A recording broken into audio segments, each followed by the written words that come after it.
when anybody shows up late. So it's not really about Mary. And if I get really honest and zoom out a little further, it's not just when they show up late. It's when they cut me off in conversation or Mhm. where they cut me off in traffic. It's the same kind of feeling. So what is that? What's underneath that anger and that upset? And if we start doing the work, it might, probably turn out to be something like, well, what I'm really feeling is I'm not feeling seen. I'm not feeling valued. I'm not feeling respected. I'm not feeling loved. And those feelings are a lot older than my lunches with Mary. So great, right? Now I have Mhm. something to work on. Now I've got something that I can work on in healing myself so that anybody shows up late and I don't get upset by it. And it's not about the lateness. Like I can make a choice. You know what? I'm not going to have lunch with Mary anymore because she's always late. Right. That's a valid choice to make too. But if I'm going to use that opportunity for growth, that's how we use our relationships consciously.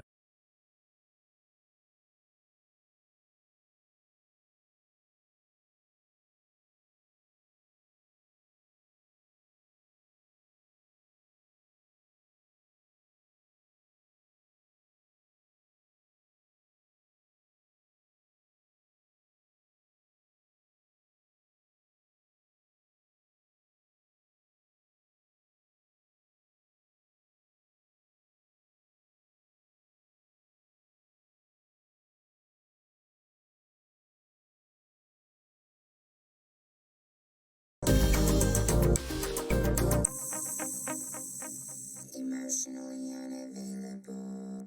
All spazzy. Okay, so I don't know if you saw this on my profile, but we just jump right into this conversation whenever I post the episode, which won't be that long from now because I've had I think just from people signing up so far in advance, I've had a lot of no shows in the last couple of months. So I'm only Yeah. like a week out from recording to posting. So just know that. But for this, we just kind of jump right in. Usually what I do is I relook at your profile right before we meet and just okay, what comes up for me that I want to start with. And Yeah. I was really interested in hearing about your experience. My feeling from what you had said was you were like a shy person and that was something that you had to overcome. I'd like to start there. Yeah. I can't even begin to tell you how shy I was as a teenager. I was okay one on one, but if you added a third human, clammed up. Um, and yet I knew that I had to get over that. And so if I was going to fulfill my mission, I always had a really strong sense of purpose, a sense of mission. I was very clear about that from a young age. Translated that in different ways at different parts of my life. But I always knew that my work was to help people free themselves, to understand how the mind works, how to free ourselves from all the multiple ways that we limit ourselves and sabotage ourselves in our relationships. And so I actually signed up for a public speaking course, which I hated Yeah, I be- bet. be- because for 14 weeks I'd had to get up and give 3 2-minute speeches. And comes I was on Thursday nights, I remember, even though it's been like over 30 years ago. Wow. Come Monday, I was already dreading it. I was already like, oh my God, what I'm going to talk about. And yet, you know what happened? Like halfway through the course, from just doing it and doing it and do it again, it stopped being such a big deal. Yeah. So even though I didn't have the language then that I have now to interpret what I did, it's like I teach that now because it's as a way to move beyond fear and transcend fear and the self-imposed limitations, which is basically moving beyond our comfort zone, and doing whatever we need to do and take whatever steps we need to take to place ourselves temporarily in discomfort for Mhm. the sake of growth. Because, like I said, unfortunately, growth doesn't happen in the comfort zone. Yeah, I So know, and I wish it did. I wish Damn it it. did.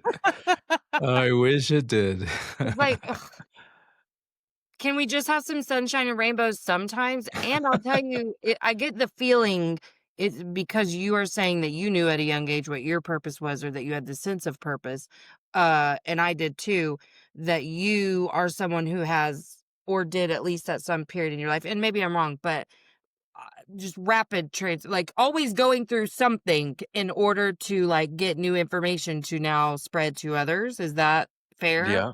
Yeah, yeah, Yes, yeah, yeah, and and it's I think it bullshit. I know, and it's I think it comes from a deep sense of integrity that is just not talk, right? This is like what I Mhm. teach is stuff that I have gone through myself that I know works. Yes.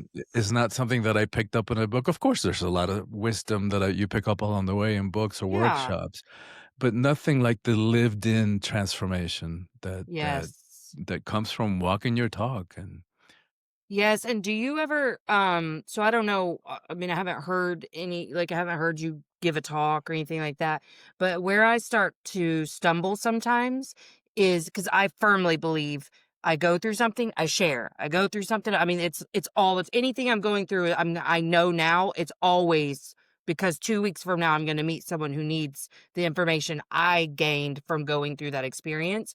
But I will sometimes, and I think maybe this is a little bit of imposter syndrome, but I'm sometimes like trying to posture in this way that's like, okay, but I need to come across as like this is an educational seminar, so I need bullet points and whatever. Even though like I know in my soul it's story. I have to share what I am experiencing and how I moved through that.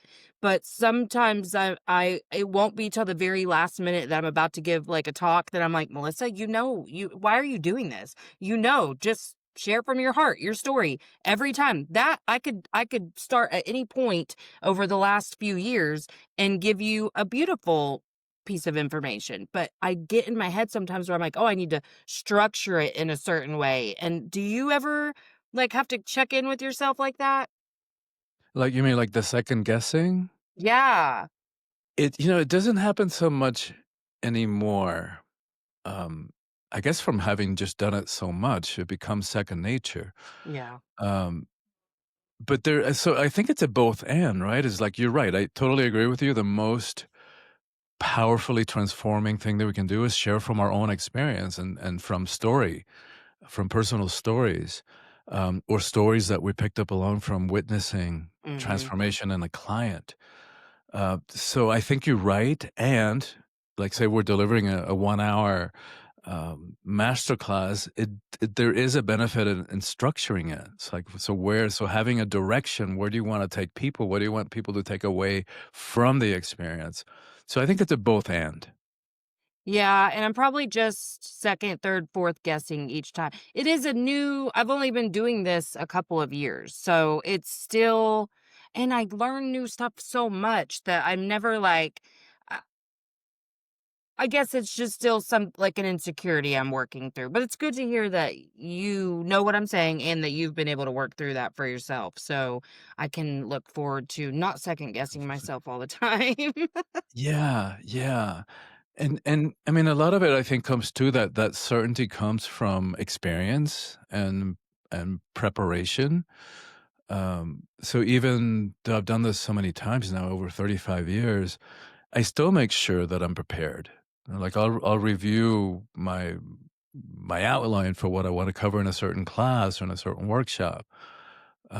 There's some aspects of it that I don't need to review, that I've done it so much that I just don't need to review what I'm gonna say anymore. But what I do in those cases is make sure that I'm present, Yeah. to make sure that I'm not sliding in last minute, or taking it for granted. Because one thing that I have learned that is that I'm not I don't take credit for the transformation that happens in my workshops, because I think the teachings and the breath do that.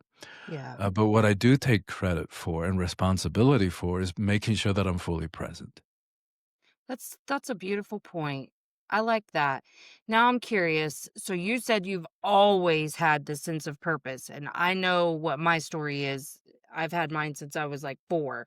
How did you become aware of this purpose? I just as far back as I remember, I knew. Like I said, I translated it in my mind in different ways. Like, as a kid, um, I thought I was going to be a priest, um, and so I went to an all boy Catholic school. So maybe that's no surprise. No, but I think that was there even before I went to the Catholic school. Like, I grew up in a very religious family. Um, And so maybe that was always a part of it, and I think part of it was a legitimate vocation, like, in a way, even though I'm not ordained by any organization, I do play that priestly role in the sense of helping people cut through the BS and Yeah. get back to a place of freedom and get back to reconnect in a spiritual sense, so I do that. I just don't need to be translated as a priest like I thought I had to do. Then, my father was a psychiatrist, so I thought that I was gonna get a PhD in psychology, so that was the next iteration of translating that. Yeah. Um, and then, I think there are schools now that weave in the spiritual more, psychology, and counseling and clinical psych programs, but at the time when I was going to school, they didn't. So Mhm. I felt, "You know what? That's just leaving a whole huge aspect of the human experience out." So then, I didn't go for the PhD. And a big factor that was discovering breathwork. Like I remember I was on a track to get a PhD, and after my first session, experiencing breathwork, I jumped tracks. I never went for the PhD because it works so Wow. fast and heals so profoundly. And Yeah. not to put therapy down, like in traditional psychotherapy, in the right hands with the right practitioner with clear goals, it can be really supportive. Mhm. And we both know that you can sit on somebody's couch in somebody's office for years and decades because they come to me and nothing happens. Like, Mhm. and the thing that the reason for that is one thing is understanding. Like what happened to us when we were 5 or 10 or 15 and the effect that it had. But the challenge is that the trauma has been somaticized, so it Yeah. no longer lives in the head, it now lives in the body. So Mhm. no amount of talking at it is really gonna clear it, and don't get me wrong, like, understanding certainly beats not understanding and being run by subconscious traumas that were never healed. Um, but what I found, the ideal combination is both, like having the understanding and having some kind of somatic practice like breath work that actually clears the trauma. Absolutely. Yeah. That's been a really big part of my own personal journey is I mean I realize I disconnected from my body in infancy because the trauma started very very early. And now I just picture myself as like a floating balloon that was attached by a string for so many years. So like 43 years Wow. and just learning how to come home to me and then make that a safe home. That's been such an experience. And of course, breathing is such a big part of it. And it's actually the part I struggle the most with. In some ways it's very innate and like uh if I'm in the middle of like a crisis, I can remember breathe, breathe, breathe. But I'm still discovering all the ways that I like inhibit myself. Like I find myself for my whole life I've kind of held my breath a lot. So I've been working on that and it's like at the gym it's not natural for me to inhale and exhale. I'm constantly holding my breath. So then I can't even count the reps cuz I'm focused on breathing. There's this whole thing, but I mean breath work is so vital. And my big, big, big, big message lately has been like, we're not going to affect real change while we're just using therapy words because Right. it's been shown that doesn't work. And I'm trying to be an embodied therapist and teach others how to be that as well because that's where the real work begins. And then that makes me really unafraid to continue to see life's challenges for what they are and move through them and then share with others how I did that. But I love the way that you have explained this because you're right. Like each of those things that you thought you would be spending your life's work in, definitely like all kind of meant the same thing, I think. But it's funny how we can get those messages so early in life and then, they change and evolve as we change and evolve. I always like had this sense that I would be going through struggle, getting through struggle, share with others. That was like that. I always knew it was going to be my story that I used to help others. But I didn't always know what that was going to look like. Like I thought, okay, think I for sure want to be a therapist. What kind of therapist do I want to be? Because I considered recreational therapy for a little bit. Uh-huh. And then I put therapy all the way off the table because I was like, I'm not in any place to be somebody's therapist. I knew I didn't want to phone it in. And if I had no Exactly. idea how to fix myself, I wasn't going to go pretend to be able to do that with someone else. Exactly, and that's that integrity and authenticity that I was pointing to. You have that as well. I try. I do try. Thank you. Mhm. Um, Mhm. wow. So what now? What does your world look like now? What is the work that you're doing? Well, I'm still doing introduction of breathwork, so I do private clients, I do groups, I do retreats, I do workshops, I do for a while during the pandemic, I had to put a hold on all that kind of stuff on the live events because we couldn't, as much as we needed to, we couldn't be Mhm. breathing in the same room together. So I, had a couple of private clients here and there. But one thing that I'm really grateful to the pandemic for is that I've known for years that I needed to create online programming because the retreats were amazing. So it's my favorite thing that I do. We get together, and breathe together. It's a combination of what we're talking about, the cognitive understanding of why we do the things we do and how we free ourselves. How do we have relationships intentionally, consciously, so that they have a chance of working and succeeding? How do we step into our personal power? I work with women on women's empowerment specifically as well. Um, Mhm. but consistent to all of those, like the one common denominator were two. One is a breath work, because again, I've yet to come across anything that heals past trauma and suppressed emotions as quickly and as effectively. Um, and so then combine that with, so I have developed a year-long coaching program that's virtual.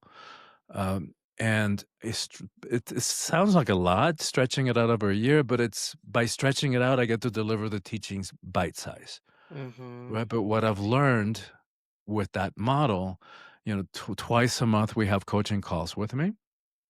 And by stretching it out that way, each quarter has a different theme. And what I've discovered is that makes the transformation more sustainable. So, like in a weekend, the weekend retreats are amazing. People, they are life changing, Yeah. and but then when people go back into their lives, if they don't have a support system, a system of accountability that's going to keep them doing what they said they want to do, it's Mhm. not hard. It's easy to get sucked back into the distractions and responsibilities of day to day living. Whereas by stretching it out over a teaching, that's the sustainable part, right? People are going Yeah. through their stuff, the relationship stuff is coming up, they're having challenges come up at work, so we get to put the teachings into practice in real time. Yeah. Yes, I love Yeah. that. So are you having them, you say each quarter has a theme. Are you having them focus on something during their breath work, like a shadow work? Are they working on expanding their container? Like you don't have to give all your secrets away, but what does it involve? Well, and it's interesting though because the breath work we don't I don't introduce until like halfway through the year because I mean for a couple of Okay. reasons. One of them is that I want to the type of breath work that I do is really powerful and intense, and people have huge cathartic experiences, and sometimes Mhm. they recover memories that were suppressed. So I want to make sure that I know who's in the group in the room and what they're dealing with.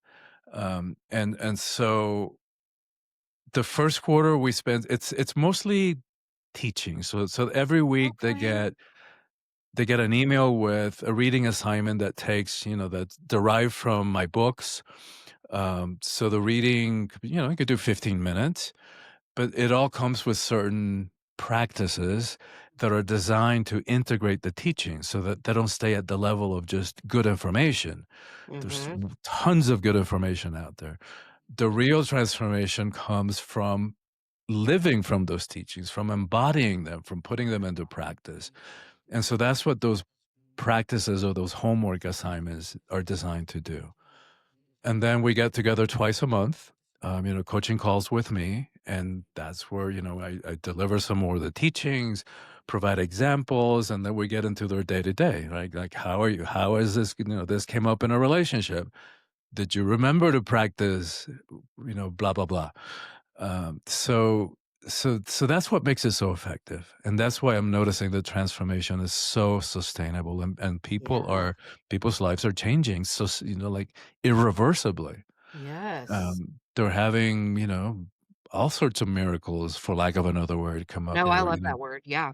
either new I mean, it feels that relationships way, for especially if you like me, I was a person who was like, "Well, if I gave it the old college try, this just isn't getting better." Like, it doesn't seem to matter right, what I right, do, you know? right. And it just works. And so then once about halfway through the course of the first quarter, we focus on understanding the mind, the ego mind, and why we do the things we do. Why do we get stuck in certain patterns? Why do we give our power away? All that kind of stuff. The Mhm, second quarter, we specialize. We focus on power, and we bring in a lot of teachings from my previous book, Awakening the Soul of Power. So, how do we mm, step into power in a different way? That's not about hierarchy or mhm, control or fear or force or domination without the need to put somebody down in order for us to to feel powerful. Third quarter is relationships. So that's this last book that just came out, Conscious Love, transforming our relationship to relationships. So how do we approach a relationship intentionally? mhm, So if you are in relationship and you have the basic human needs for love and companionship and intimacy and sex and all that great stuff, family perhaps, then what? How do we use that container of the relationship to speed up our process of healing and mhm, evolution, which I think is ultimately what we're here for. right, And then if you're not in relationship and would like to be, how do we identify and get clear about and then remove the obstacles that have us stuck in patterns of unfulfilling relationships? Sometimes we sabotage them even before the get-go by mhm, falling for attracting people who are not a match, people who are not available. They're already with somebody else. They live on the other side of the country. So what's going on with that? What's really going on underneath the surface so that our relationships have a chance of actually working? yeah. Yeah, and then the last quarter's purpose, right? So you cleared a Oh, I lot love of that. like your own personal stuff, your relationship to power, how do you now know how to approach relationships consciously, intentionally. Then what? Like, right? What are you going to do with this? It's Man, that that's amazing, that's a very comprehensive program, you're right. yeah.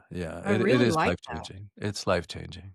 Yeah. Are Yeah, these, I'm guessing, the truths you've come to in your own life as well? Like, you had to learn these things for yourself? without a doubt, without a doubt. Like you, I only teach what I know works. Yeah. Yeah. How did you come to your spiritual understandings? Because mine all happened beginning with astrology. So, like, what?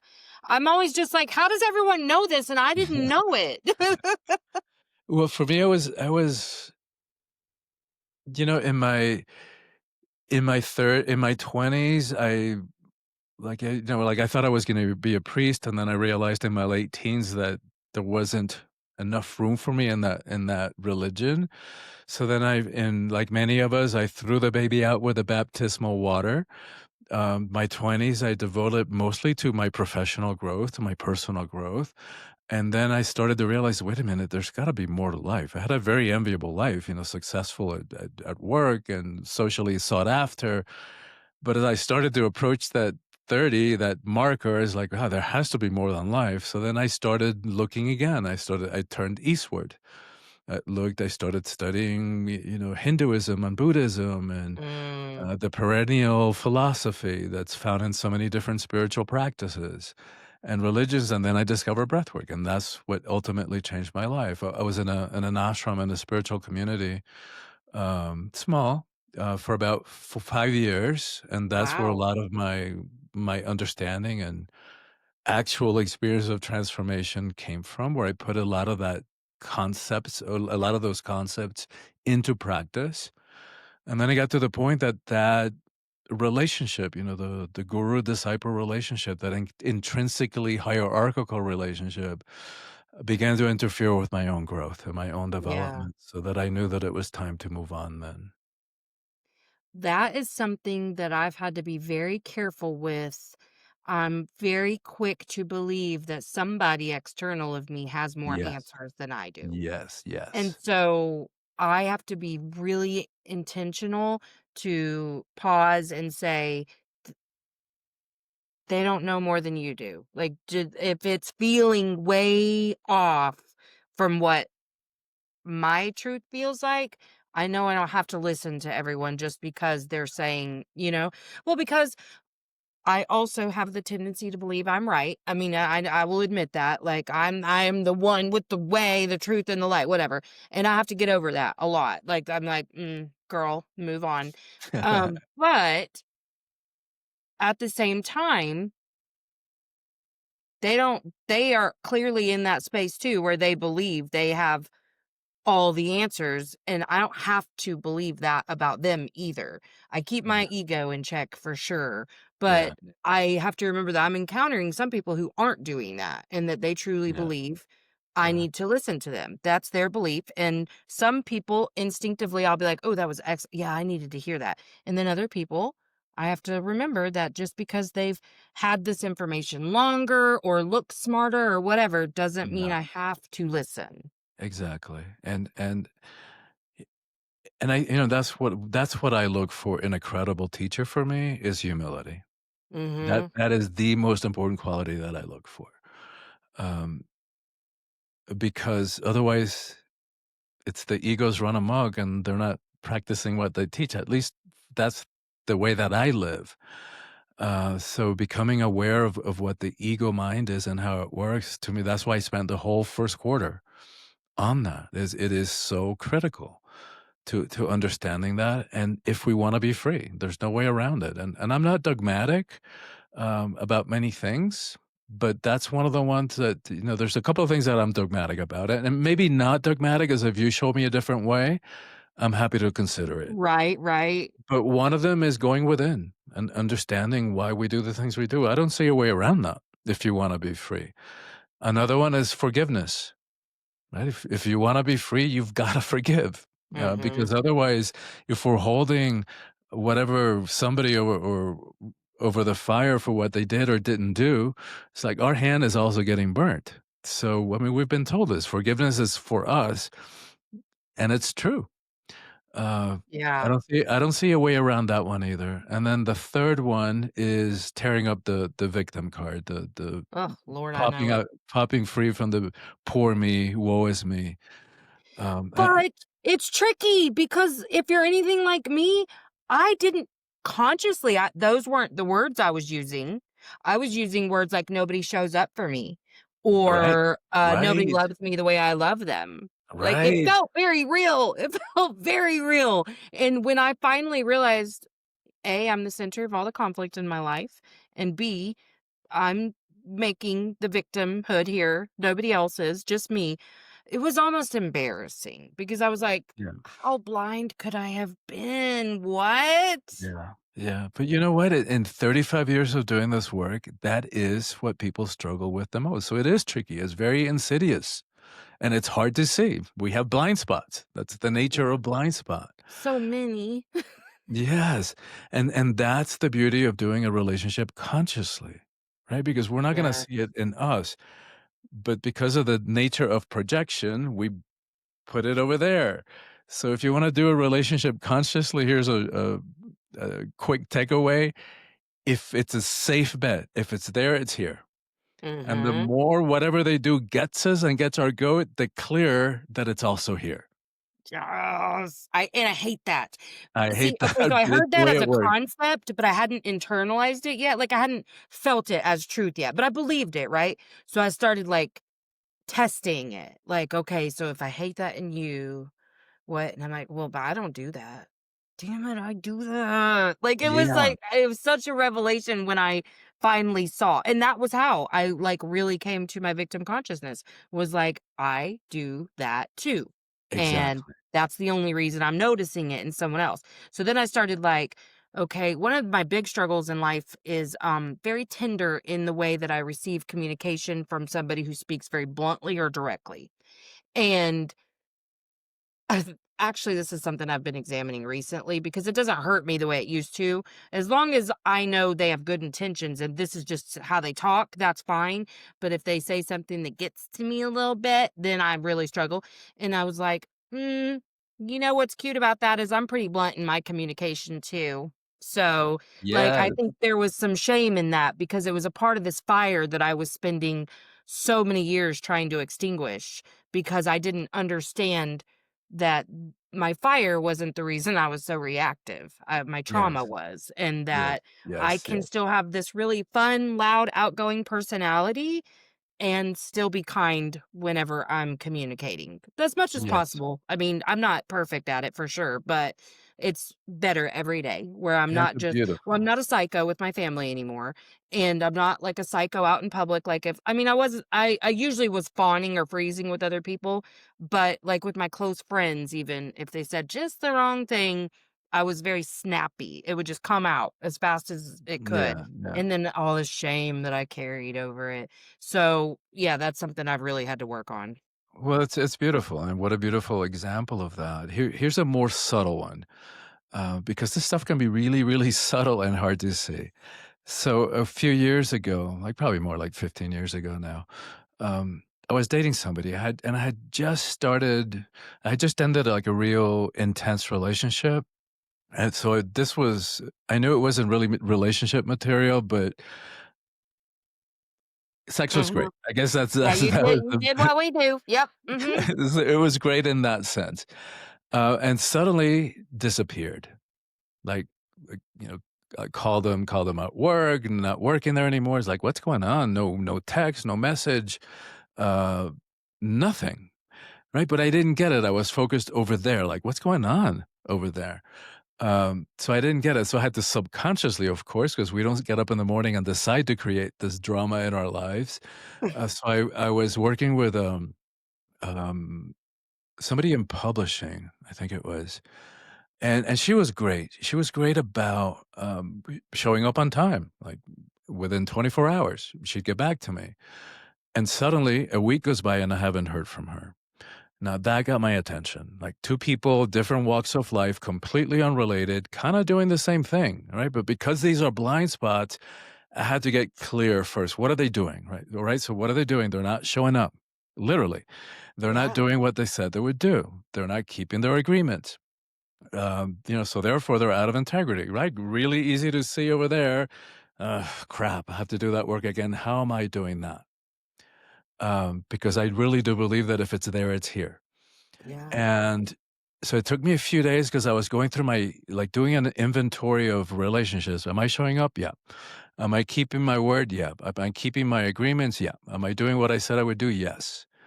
And then it hit me in relationship to my writing. Like, how many times had I said to myself, nobody else knew about this. This is just an agreement with me in that particular area of my life.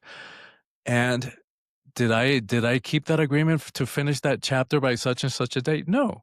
I was traveling, I was doing other workshops, I was doing good Wow. stuff, but in that particular area, I was out of integrity. I wasn't showing up for my writing. I wasn't doing what I said I was gonna do in relationship to myself, in relationship to that area. And so, wow, same thing, right? I was doing the same thing, but in a different way. It can be that subtle. And here's the magic about how this stuff works. Within an hour of me having that insight and making the choice to make that correction, because I don't have to write, right? There's nobody forcing me to write. I could renegotiate the deadline with myself, but I wasn't doing any of that. And so within an hour of me having that insight, they both called. So no longer that I need to create drama in my life in order to make it be Wow. pointed in that direction. Or make a choice, dude, right? If you're gonna do it, do it. You don't have to do it, but if you're gonna do it, or at least bring some consciousness to it and renegotiate the deadline with yourself. Oh, instead of just dismissing it I know. completely. I know. Oh, wow, that is a beautiful example, and I love that because then I always need a few different little ways to look at something so that I can, you know, uncover some of these blind spots because I know they're still there. I'm constantly trying to figure out why I do what I do. Um, that's kind of insane to me. Like, wow, I within an know. hour. And that's what I love about this work. Like, it doesn't take long to make shifts. Once the thing happens, it happens and you understand, and then you just take that next step, and it's so beautiful. Exactly. and that's Wow. how we free ourselves, right? Otherwise, we're being all that subconscious stuff is getting in the way of our relationships and creating drama and wreaking havoc in our lives and in Yeah. our relationships. So, Oh, yes, it's hard work. I'm not gonna say it's easy. it's It very hard, it yeah. it takes, courage to look inside and ask the hard questions, and why do I do the things I do, and why does this stuff trigger me where maybe it doesn't trigger you? And why do I get Right. stuck in these patterns that sometimes it feels like the same old boring movie, only with a different actor, a different co-lead, but the same kind of crap, same kind of arguments, same kind of stuff coming up in a relationship. At some point, like you were saying, we have to come to the realization that there's one common denominator in every one of those arguments and every one of those relationships, and Yeah. it's right here.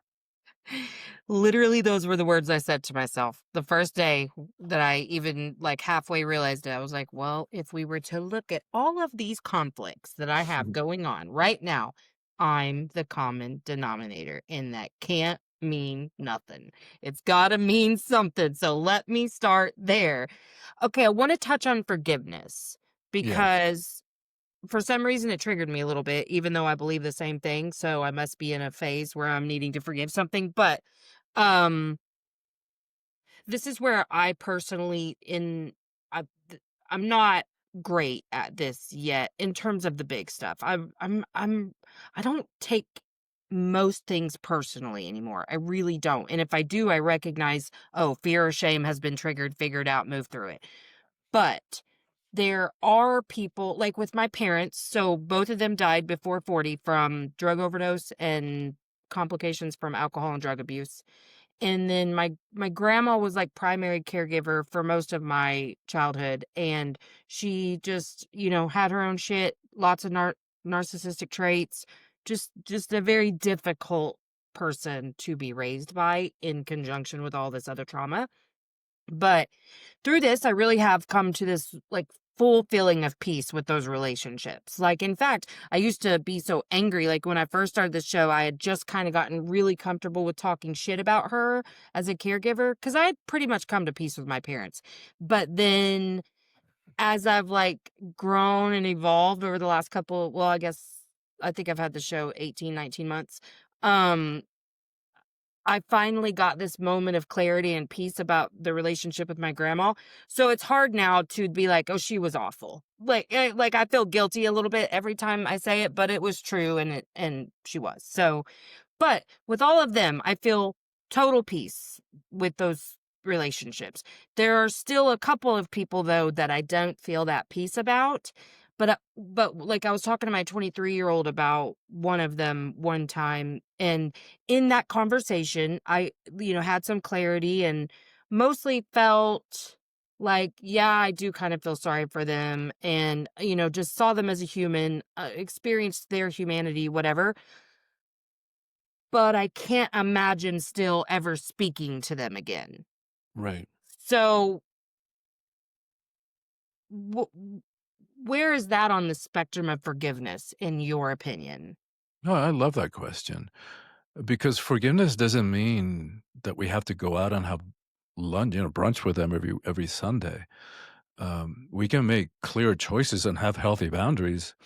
And if some relationship isn't working for us, isn't serving us, um, isn't, or if it even begins to go into the negative spectrum of causing harm, then by all means, you can forgive and say something to the effect of have a wonderful life, not just close to me.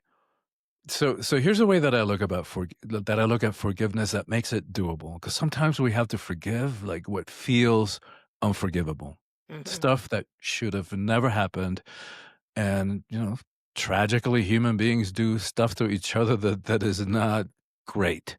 mhm. Um, and yet, like I said before, I don't see a way around forgiveness if we want to be free. So here's one way that makes it doable. Forgive, two syllables, turn them around. Give for.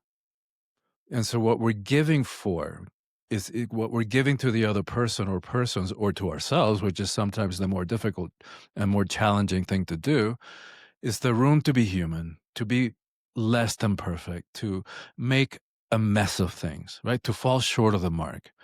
The ego mind is very self-righteous. It's like, "I would never do that. I would never say that to anybody else. I would never do that." And it's probably true that we would never do that. But in having that self-righteous stance, we're causing separation, right? We're Mhm. standing in separation, and that makes forgiveness really impossible. So when we forgive is we're saying, "You know what? I can't imagine that I would ever do that or say that, but maybe," right? Just introduce the question mark. Maybe. If I had been raised by their parents and their grandparents before them, Mhm. if I had been raised in that time, in that culture, in that environment, who knows what was going on in their history that I don't know about? Who knows what was Mhm. going on in their brain biochemistry that I don't have no idea about? Maybe, possibly, I could have done the same. Can't imagine it, but maybe. And that's enough to get us off that self-righteous stance of I would Yes. never do that. Mhm. And it opens the door to forgiveness and compassion. Yes, and the compassion is the big piece for me, and once I was able to extend it to myself, in most cases, I have found where I it would be possible for me to commit this act too. Like, I can see that. Where I'm struggling is sometimes I feel like I'm almost gaslighting myself because I'm thinking of like a few different people that I've chosen to not have contact with anymore. It's not the past stuff.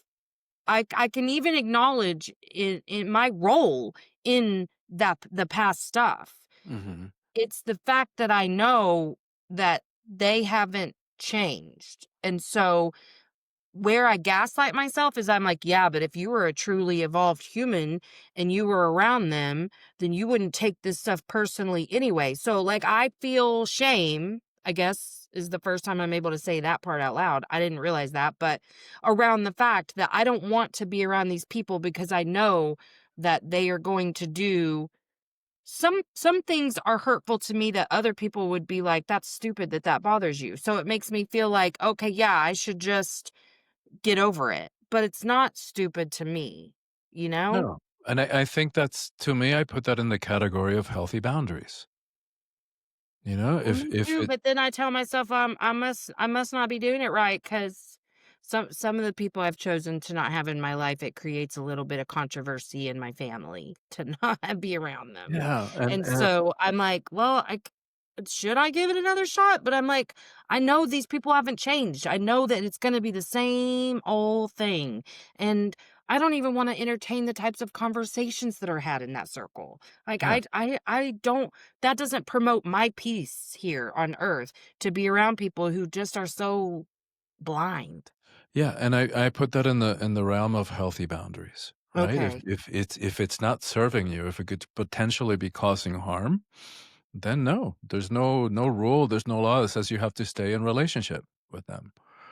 And so I go by, because you can always gauge by how long to stay in a particular relationship, romantic or not. Um, my measurement is growth happening.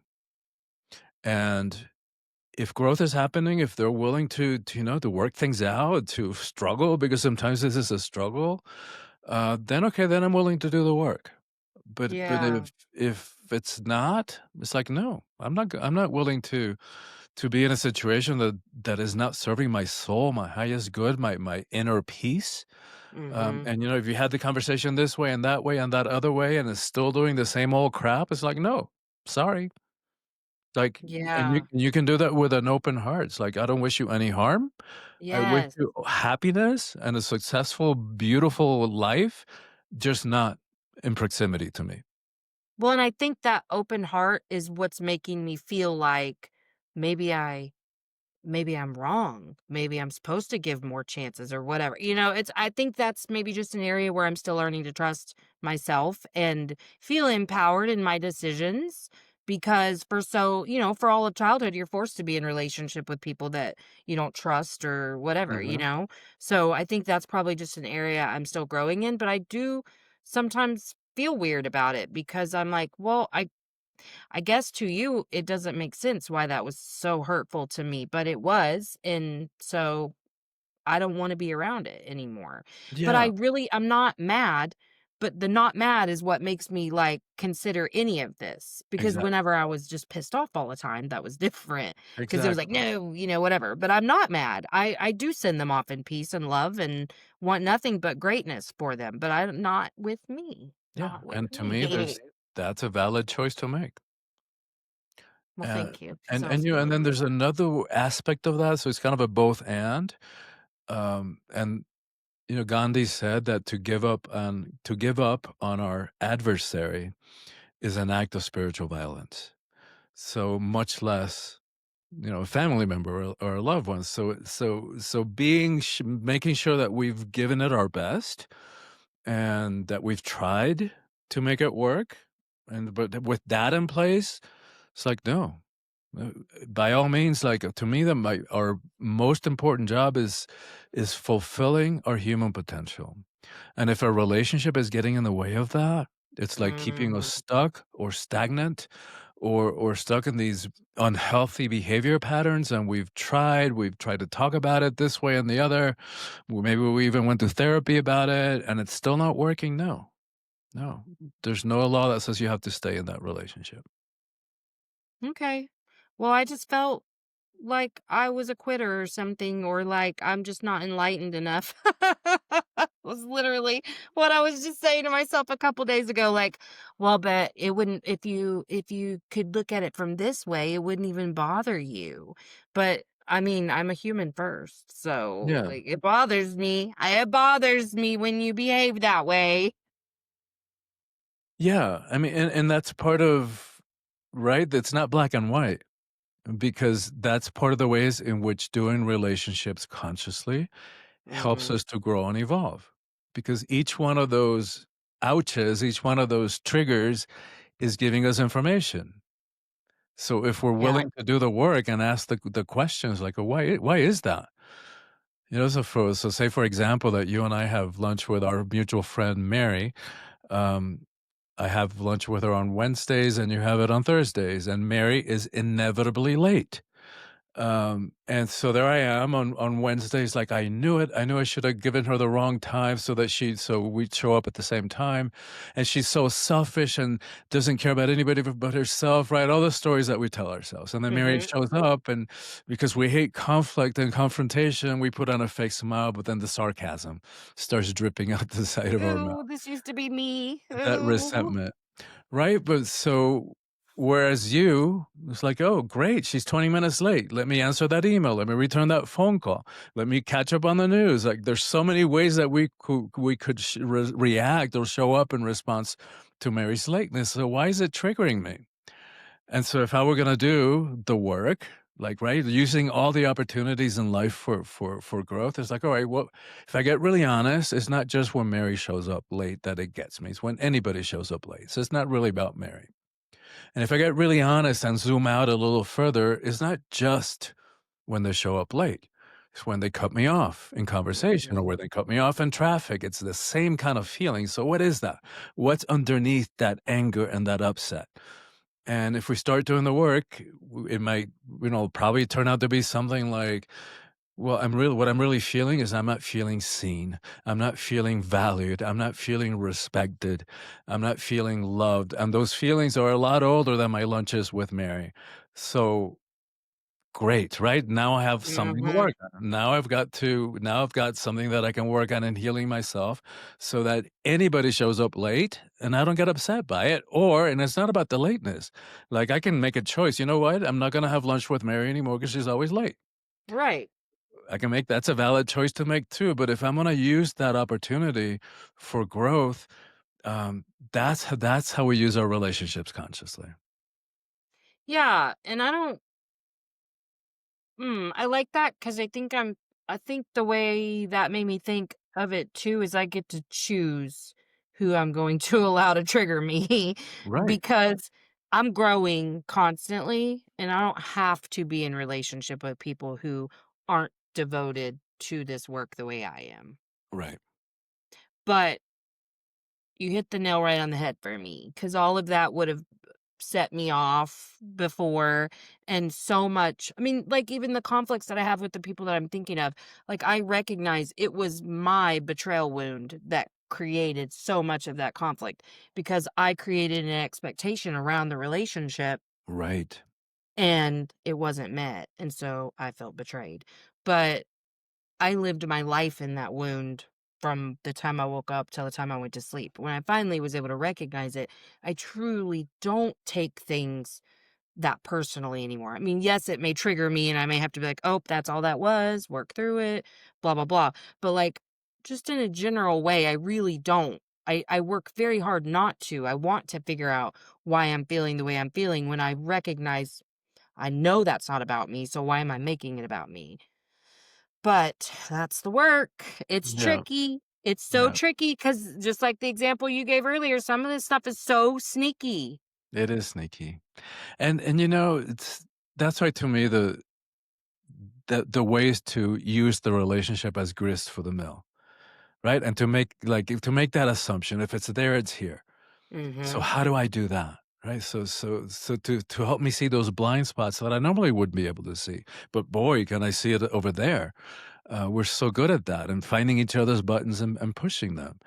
But if we do it consciously in that way, then we get to grow, and so that anybody shows up late and nothing happens, Mhm. right? We get to make the choice about whether we want to continue having lunch with them or not, but our stuff doesn't get triggered, Yeah. Yeah, it's not gonna ruin your entire day because somebody was late. right? Yeah, because God knows I would've stayed real wrapped up in some spiral over something like that before, for hours, like, and then I just remember in 3rd grade too, how they didn't value me either. Right, right. And then we get stuck in those human dramas.